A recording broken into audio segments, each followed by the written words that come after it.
श्रोत्यानो, उत्पत्तीचे पुस्तक ह्याच्या 48व्या अध्यायामध्ये याकोबाचे शेवटचे आजारपण व त्याने योसेफाच्या मुलांना दिलेला आशीर्वाद याविषयी वर्णन आहे. इब्री लोकास पत्र 11 अध्याय 21व्या वचनामध्ये सांगितलेले आहे, विश्वासाने याकोबाने मरते वेळेस योसेफाच्या प्रत्येक मुलास आशीर्वाद दिला आणि आपल्या काठीच्या टोकावर टेकून देवाला नमन केले.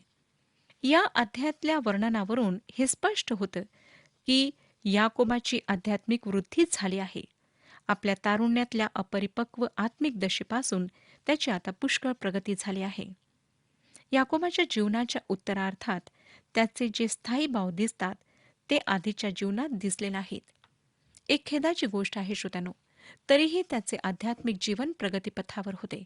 ही एक सुंदर गोष्ट आहे, कारण आध्यात्मिक जीवन हे एक प्रगत होणारी बाब आहे. आध्यात्मिक जीवनाची सुरुवात झाल्यानंतर ते वाढत जाते. आत्मिक जीवन म्हणजे क्षणिक अनुभव नाही. पेत्राचे दुसरे पत्र 3 अध्याय 18व्या वचनामध्ये पवित्र शास्त्र आम्हाला सांगते की आम्ही आपला प्रभू व तारणारा येशू ख्रिस्त याच्या कृपेत आणि ज्ञानात वाढत जावे. याकोबाच्या उदाहरणावरून आपण शिकतो की आम्ही आमच्या ठायी पवित्र आत्म्याचे फळ विकसित व्हावे याकरिता धीराने वाट पाहायला हवी. परंतु आमच्या जीवनात आध्यात्मिक वाढ होऊ शकते आणि प्रभू देव ती वाढ होऊ देण्यासाठी परवानगी देतो व त्याविषयी धीर धरतो. याबद्दल आम्ही देवाचे आभार मानायला हवेत. आणि तो आमच्यावर जबरदस्तीने व वेगाने ती आत्मिक वृद्धी लादत नाही. याबद्दलही आम्ही देवाचे आभार मानायला हवे. त्याने याकोबाच्या बाबतीत पुष्कळ धीर दाखवला आणि तो आमच्याही बाबतीत पुष्कळ धीर दाखवणार आहे. आता आपण पहिली 3 वचने वाचूया. 48वा अध्याय, पहिली 3 वचने. या गोष्टी घडल्यावर कोणी योसेफास सांगितले, पहा, आपला बाप आजारी आहे. तेव्हा तो आपले 2 मुलगे मनश्शे व एफ्राईम यास बरोबर घेऊन त्याचकडे गेला. आपला मुलगा योसेफ आपल्याकडे आला आहे असे कोणी याकोबास कळविले. तेव्हा इस्रायल सावरून पलंगावर बसला. याकोब योसेफास म्हणाला, सर्वसमर्थ देवाने कनान देशातल्या लूज येथे मला दर्शन देऊन आशीर्वाद दिला. या प्रसंगी याकोबाचे हृदय केवढ्या आनंदाने भरून गेले असेल याची आपण कल्पना करू शकता का? योसेफ मरून गेला असे याकोबाने गृहीत धरल्यामुळे त्याला परत कधी भेटता येईल असे याकोबाला स्वप्नातही वाटले नव्हते. आणि आता तो योसेफाला पाहत होता. एवढेच नाही तर त्याच्या मुलांनाही पाहत होता. योसेफ मिस्रामध्ये एका उच्च पदापर्यंत पोहोचला होता आणि त्याच्या जीवनात देवाने ज्या प्रकारे कार्य केले होते ते याकोब पाहू शकत होता. श्रोतानो, याकोबाजवळ एक समाधान होते, ते म्हणजे देवाबरोबर प्रत्यक्ष भेट झाल्याचे समाधान. आणि तेच त्याच्या योसेफाशी बोलण्यातून व्यक्त होते. तो त्याला म्हणाला, कनान देशातल्या लूज येथे सर्वसमर्थ देवाने मला दर्शन दिले व मला आशीर्वाद दिला. याकोबाने फार दूरवरचा आत्मिक प्रवास केला होता. आता त्याचा विश्वास प्रगट होत होता. देवाची कृपा त्याला समजली होती. आपल्या मुलाला त्या भेटीविषयी सांगून याकोब बढाई मारत नव्हता. 48वा अध्याय आणि 4 वचन पहा. त्यामध्ये आपण याकोबाचा आता विश्वास पाहतो. तो म्हणतो, पहा, मी तुला फलद्रूप करून बहुगुणित करीन, तुझपासून राष्ट्र समुदाय उत्पन्न करीन आणि तुझ्या मागे तुझ्या संततीस हा देश निरंतरचे वतन करून देईन. याकोब ह्या ठिकाणी परमेश्वराने त्याला जे वचन दिले ते सांगत आहे. देवाने याकोबाला दिलेल्या ह्या वचनाचा संदर्भ आम्हाला पुन्हा पुन्हा जुन्या व नव्या करारात सापडतो. हे अभिवचन कशा प्रकारचे आहे त्याकडे आपण थोडेसे लक्ष देऊया. देवाने हे अभिवचन इस्रायलाच्या 3 मूळ पुरुषांना दिले. अब्राम, इसाक व याकोब हे ते 3 मूळ पुरुष होते. आणि त्यांच्याशी देवाने जो करार केला त्या कराराची 3 पदरे आहेत. 1 हा करार देशाविषयी आहे, 2 हा करार भूमीविषयी आहे आणि 3 हा करार एक आशीर्वाद आहे. याकोबाकरिता यापैकी 2 गोष्टी महत्वाच्या होत्या. पहिली गोष्ट ही की देव त्याला म्हणाला, मी तुला सफळ करीन, पुष्कळ पट करीन आणि मी तुला राष्ट्रांचा समुदाय करीन. आणि दुसरी महत्वाची गोष्ट ही की तुझ्यानंतर तुझ्या संतानाला हा देश सर्व काळचे वतन म्हणून देईन. आणि या कराराचा तिसरा भाग म्हणजे तुझ्यामध्ये पृथ्वीतली सर्व राष्ट्रे आशीर्वादित होतील. हा भाग श्रोत्यानो तुमच्या व माझ्यासाठी महत्वाचा आहे. आज तुम्ही व मी पवित्र शास्त्राचे अध्ययन करीत आहोत. याचे कारण हे आहे की देवाने याकोबाशी हा जो करार हजारो वर्षांपूर्वी केला होता, त्याचा 2/3 भाग पूर्ण झाला आहे. त्यापैकी 1/3 भाग अजून पूर्ण व्हायचा आहे. यहुदी लोकांना आपली भूमी अजून पूर्णपणे ताब्यात मिळालेली नाही. त्यांच्या देशाची सीमारेषा अजून वादग्रस्त स्थितीमध्ये आहे. जेव्हा त्यांना देवाच्या हातातून ती भूमी मिळेल, तेव्हा ते या देशात शांतीने राहतील. प्रत्येक यहुदी आपल्या द्राक्षांच्या वेलीखाली आणि अंजिराच्या झाडाखाली असेल. त्यांची स्वतःची मालमत्ता असेल आणि त्यांना कर भरावा लागणार नाही. हे खरोखर ख्रिस्त राज्यासारखे वाटते ना? होय, हे सर्व ख्रिस्त राज्यातच होणार आहे. याकूब योसेफाला पुढे काय सांगतो ते आपण 5 आणि 6 वचनांमध्ये वाचूया. मी मिस्रात तुझकडे येण्यापूर्वी तुला जे 2 मुलगे मिस्रात झाले ते माझेच आहेत. जसे रौबेन व शिमोन तसेच एफ्राईम व मनश्शे हेही माझेच होत. त्यांच्या मागून जे मुलगे तुला होतील ते तुझे. त्यांचे वतन त्यांच्या भावांच्या नावाने चालेल. याचा अर्थ असा का की याकोबाचे हे 2 नातू म्हणजे योसेफाची 2 मुले यांची 2 घराणी किंवा 2 वंश होतील? यावरून कोणीही असा निष्कर्ष काढेल की याकोबाची 12 मुले होती आणि या 2 मुलांपासून 2 वंश निर्माण होणार होते, म्हणजे इस्रायलाची एकूण 13 कुळे किंवा 13 वंश होतात. अर्थात योसेफ व त्याचा एक मुलगा यांचा एकच वंश आपण मोजू शकतो. किंवा असे म्हणू शकतो की योसेफाचा वेगळा वंश नाही, परंतु एफ्राईम व मनश्शे यांचे वंश आहेत. म्हणजे याकोबापासून एकूण 13 कुळे उदयाला आले. तरी श्रोत्यानो, पवित्र शास्त्रात फक्त 12 कुळे मोजण्यात आलेली आहेत. लेवीच्या कुळाला एक वंश म्हणून गणण्यात आलेले नाही. ते एक महायाजकांचे कुळ बनले आणि त्यांना जमीन किंवा मालमत्ता देण्यात आली नाही आणि ते इतर कुळांबरोबर संपूर्ण देशभर विखरले, म्हणून त्यांना एक वेगळे कुळ म्हणून गणण्यात आले नाही. तुम्हाला ही मोजण्याची पद्धत काहीशी विचित्र वाटली असेल, परंतु श्रोत्यानो, पवित्र शास्त्रात याकोबाचे 12 वंश अशाच प्रकारे गणण्यात आले आहेत. ही मोजणी अशाच प्रकारे व्हावी ही देवाची इच्छा होती आणि त्याने ती तशा प्रकारे केली आहे. याकोबाची मुले एफ्राईम व मनश्शे 17 वर्षांपेक्षा मोठी होती, कारण याकोब मिस्रात येण्यापूर्वी त्यांचा जन्म झाला होता.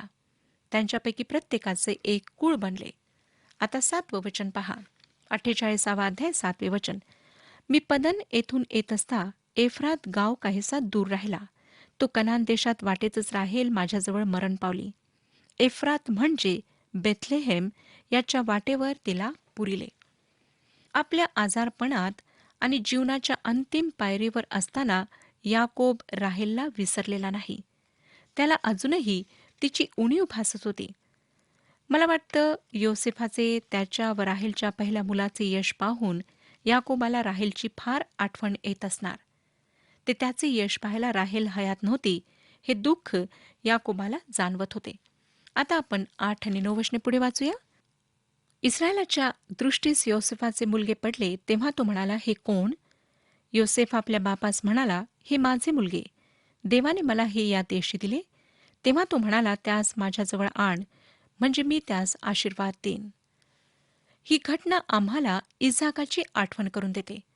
आता इसाकाप्रमाणे याकोबाची दृष्टीही मंद झाली होती. कदाचित सूर्यकिरणांची प्रखरता त्याला कारणीभूत असावी.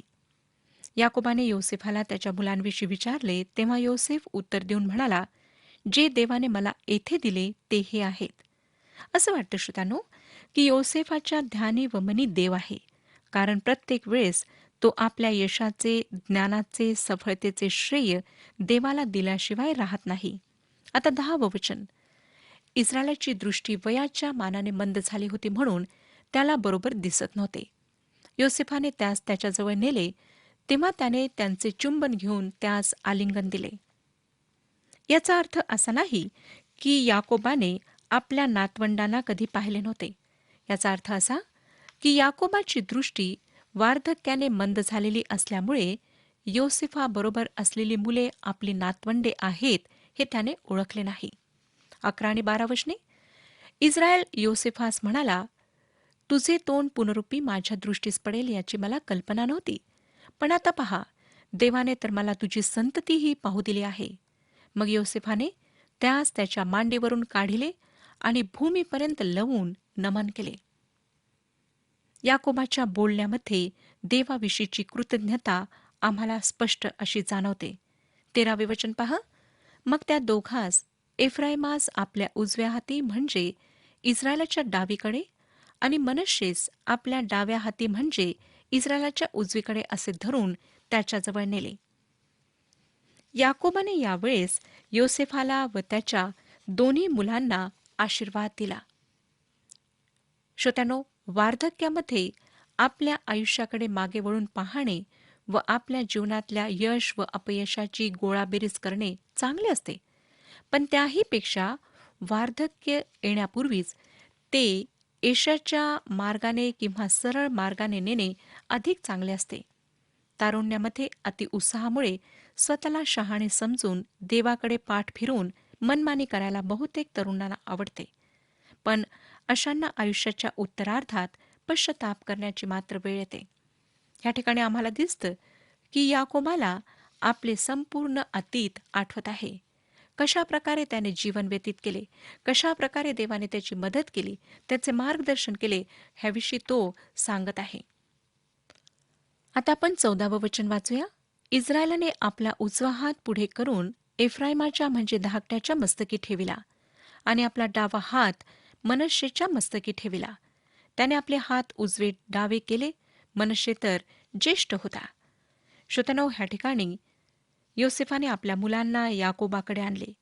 आजोबांनी मुलांना त्यांच्या ज्येष्ठत्वानुसार आशीर्वाद द्यावा म्हणून त्याने मनश्शेला म्हणजे मोठ्या मुलाला याकोबाच्या उजव्या हाताशी व एफ्राईमाला त्याच्या डाव्या हाताशी उभे केले. परंतु याकोबाने आपले दोन्ही हात ते जसे उभे होते तसे त्यांच्या डोक्यावर ठेवले नाहीत, तर धाकट्या एफ्राईमाच्या डोक्यावर उजवा हात व मोठ्या मनश्शेच्या डोक्यावर डावा हात ठेवला आणि त्याने हे जाणून बुजून केले. एफ्राईम नंतर मनश्शेचे नेतृत्व करणार होता. गणनेच्या पुस्तकात आपण पाहतो की मनश्शेचे कुळ एफ्राईमाच्या कुळाच्या ध्वजामागे चालत होते. यहोशुवा एफ्राईमाच्या कुळातला होता आणि या कुळातून इस्रायलमधल्या अनेक महत्वाच्या व्यक्ती उदयास आल्या. एफ्राईमाचे कुळ हे त्यांच्यापैकी एक महत्वाचे कुळ झाले. एफ्राईम व मनश्शे हे याकोबाच्या मुलाचे योसेफाचे पुत्र होते. याकोबाच्या मनात त्यांच्याविषयी माया होती, तरीही त्याने त्यांच्यामध्ये असा भेदभाव केला होता आणि त्याने ते मुद्दाम केले होते. मला वाटतं की तो स्वतः धाकटा असताना त्याला विशेष आशीर्वाद प्राप्त झाले होते म्हणून त्याने धाकट्या मुलाला आपला विशेष आशीर्वाद दिला असावा. पवित्र शास्त्रात श्रोत्यांनो एक चित्तवेधक तत्व आहे, हे अभ्यासाने आपल्या लक्षात येईल. माणूस ज्या कारणाने व ज्या प्रकारे एखाद्या व्यक्तीची विशेष निवड करतो त्या कारणाने परमेश्वर एखाद्याची निवड करीत नाही. उदाहरणार्थ, शमूएलाद्वारे देवाने दाविदाची निवड केली. दावीद तर आपल्या भावांमध्ये सर्वात धाकटा होता आणि तो आपल्या थोरल्या भावांइतका देखणाही नव्हता, तरी परमेश्वराने त्याला निवडले. ज्येष्ठत्वानुसार किंवा देखणेपणा, कलागुण यानुसार एखाद्या व्यक्तीची खास कामासाठी निवड करणे ही मानवी पद्धती आहे. परंतु परमेश्वर या कारणांमुळे कोणाची निवड करीत नाही. जे स्वाभाविक रूपात आहे, जे दैहिक स्वभावाने निर्माण झालेले आहे, त्याची परमेश्वर नेहमी निवड करीत नाही. तर ज्या व्यक्तीचा नव्याने जन्म झाला आहे आणि जिला आत्मिक स्वभाव प्राप्त झालेला आहे, अशा व्यक्तीची परमेश्वर निवड करतो. आणि ह्या ठिकाणी परमेश्वराच्या योजनेप्रमाणेच सर्व काही घडत होते. याकोबाने या ठिकाणी योसेफाच्या धाकट्या मुलाला एफ्राईमाला प्राधान्य दिले. आता आपण 15वं वचन वाचूया. त्याने योसेफास आशीर्वाद देऊन म्हटले, ज्या देवासन्मुख माझे वडील अब्राम व इसाक चालले, माझ्या जन्मापासून आजवर ज्या देवाने माझे पालन केले. याकोब आपल्या वडिलांच्या देवाच्या नावाने त्याला आशीर्वाद देत आहे. आपल्या पूर्वजांच्या देवाविषयी एक सुंदर साक्ष त्याने या वाक्यातून दिलेले आहे. आपणाला माहीतच आहे की देवाने अब्रामाला आशीर्वाद दिला व त्याला इतरांसाठी आशीर्वादाचे कारण बनवले. अब्राम एक समृद्धी लाभलेला, एक प्रभावशाली व्यक्तिमत्वाचा, देवाची साक्ष देणारा आणि आपल्या शत्रूंविरुद्ध विजयी झालेला माणूस होता.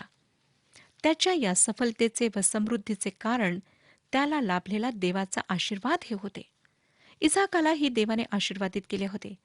याकोब देवाविषयी बोलताना म्हणतो, ज्या देवासमोर माझे वडील अब्राम व इसाक चालले, म्हणजे ज्या देवाने त्यांचे सहाय्य व मार्गदर्शन केले, त्यांना आशीर्वाद दिला तो देव. अशी देवाची ओळख त्याने ह्या ठिकाणी करून दिली.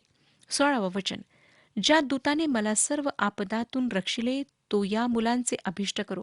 माझे नाव व माझे पूर्वज अब्राम व इसाक यांचे नाव हे चालवोत आणि ह्यांची वाढ होऊन पृथ्वीच्या मध्यभागी ह्यांचा मोठा समुदाय हो.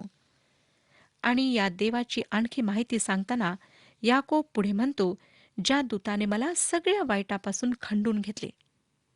श्रोत्यानो, लाबानाच्या वाईट हेतूपासून आणि एसावाच्या खुनी संतापापासून देवाने याकोबाचे संरक्षण केले होते. एवढेच नव्हे, तर शखेमातले हत्येचे भयंकर प्रकरण झाले तेव्हा देवाने त्याला त्याच्या सर्व कुटुंबियांसह तेथून आपले बस्तान हलविण्याचा आदेश दिला आणि त्यांचे सर्व अरिष्टापासून संरक्षण केले. याविषयी योसेफाची प्रतिक्रिया आम्हाला पुढील वचनांमध्ये वाचायला मिळते. 17 आणि 18 वचने, आपल्या बापाने एफ्राईमाच्या मस्तकावर उजवा हात ठेविला हे योसेफाने पाहिले, तेव्हा त्यास वाईट वाटले आणि एफ्राईमाच्या मस्तकावरील बापाचा हात काढून मनुष्याच्या मस्तकावर ठेवावा म्हणून त्याने तो धरिला. 18वे वचन, योसेफ आपल्या बापास म्हणाला, बाबा, असे नाही, ज्येष्ठ हा आहे, याच्या मस्तकावर आपला उजवा हात ठेवा. आपल्या वडिलांनी आपल्या ज्येष्ठ पुत्राला त्याचा मान द्यावा अशी त्याची इच्छा होती, परंतु याकोबाने जे केले होते ते जाणून बुजून केले होते. तो 19व्या वचनात काय म्हणाला पहा. त्याचे म्हणणे नाकारून त्याचा बाप म्हणाला, मुला, हे मला ठाऊक आहे, मला ठाऊक आहे, त्याचेही एक राष्ट्र होईल आणि तोही महान होईल, तथापि त्याचा धाकटा भाऊ त्याचपेक्षा मोठा होईल आणि त्याच्या वंशजातून राष्ट्रांचा समुदाय निर्माण होईल. आपल्या बापाचे अशा प्रकारे आशीर्वाद देणे योसेफाला स्वीकारावे लागले, कारण त्याच्या सर्व भावांमध्ये बन्यामीन सोडला तर तो धाकटा होता आणि त्याला देवाचा विपुल व उत्तम आशीर्वाद प्राप्त झाला होता. पुढे 20 आणि 21 वचने सांगतात, त्या दिवशी त्याने त्यांना आशीर्वाद दिला व म्हटले, इस्रायल लोक आशीर्वाद देताना तुझे नाव घेऊन म्हणतील की एफ्राईम व मनश्शे यांच्याप्रमाणे देव तुझे करो. अशा प्रकारे त्याने एफ्राईमास मनश्शेहून श्रेष्ठ केले. इस्रायल योसेफास म्हणाला, पहा, मी तर आता मरणार, तथापि देव तुम्हाबरोबर राहील आणि तुम्हास तुमच्या पूर्वजांच्या देशी परत नेईल. याकोबाने योसेफाला हा जो आशीर्वाद दिला तो फार मोठ्या विश्वासाने दिला. एक दिवस प्रभू देवाच्या वचनाची परिपूर्ती होऊन आपले संतान त्याने दिलेल्या वचनदत्त देशात परत जाईल असा दृढ विश्वास याकोबाजवळ होता आणि त्यानुसार योसेफाला त्याने आशीर्वाद दिला. 22वे वचन, मी तुला तुझ्या भावांच्या पेक्षा जमिनीचा एक वाटा अधिक देतो, तो मी माझ्या तरवारीच्या व धनुष्याच्या जोरावर अमोरी लोकांपासून घेतला.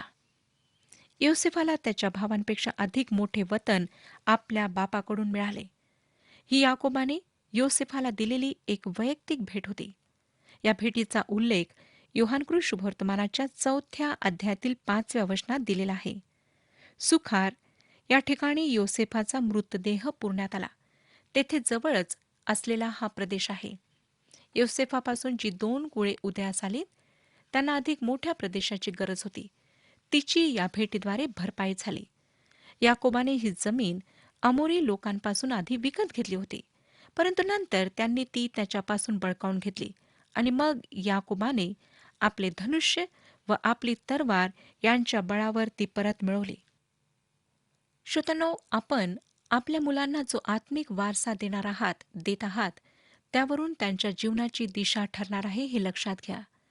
आणि आपण आपल्या मुलांना जसे घडवाल त्यावरून आपला समाज घडणार आहे हेही आपण लक्षात ठेवायला हवे.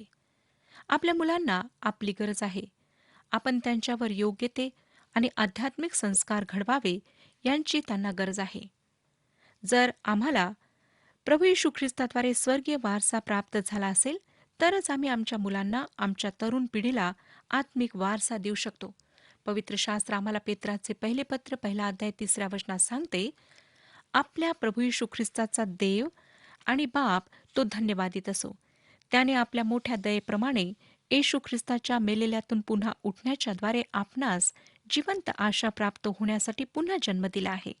याकरिता की अविनाशी आणि निर्मल व न कोमेजणारे जे वतन तुम्हासाठी आकाशामध्ये राखून ठेवले आहे ते तुम्हास प्राप्त व्हावे. तसेच पॉल कलसेकरास पत्र 1 अध्याय 12 वचनात म्हणतो, आणि ज्याने तुम्हाला उजेडातील पवित्रांच्या वतनाचे विभागी होण्यास योग्य केले त्या बापाची तुम्ही उपकार स्तुती करावी. श्रोत्यानो, यावरून आम्हाला समजतं की आम्हाला स्वर्ग राज्याचे त्या विशेष आशीर्वादांचे वतनदार करण्यात आले आहे. श्रोत्यानो, प्रभू येशू ख्रिस्तावरील विश्वासामुळे आम्ही देवाचे वारीस ख्रिस्ताबरोबरचे सोबतीचे वारस होतो आणि स्वर्ग राज्याचे वारीस होतो. ही संधी आपणातील प्रत्येकाकरिता आहे. फक्त आपणाला प्रभू येशू ख्रिस्तावर तारणारा म्हणून विश्वास ठेवायचा आहे, आपल्या पापांची कबुली द्यायची आहे आणि मग तो आपणाला सार्वकालिक जीवन देण्याकरिता आणि स्वर्ग राज्याचे वारीस बनवण्याकरिता तयार आहे. परमेश्वर ह्या विषयात आपले मार्गदर्शन करो आणि आपणाला आशीर्वाद देऊ.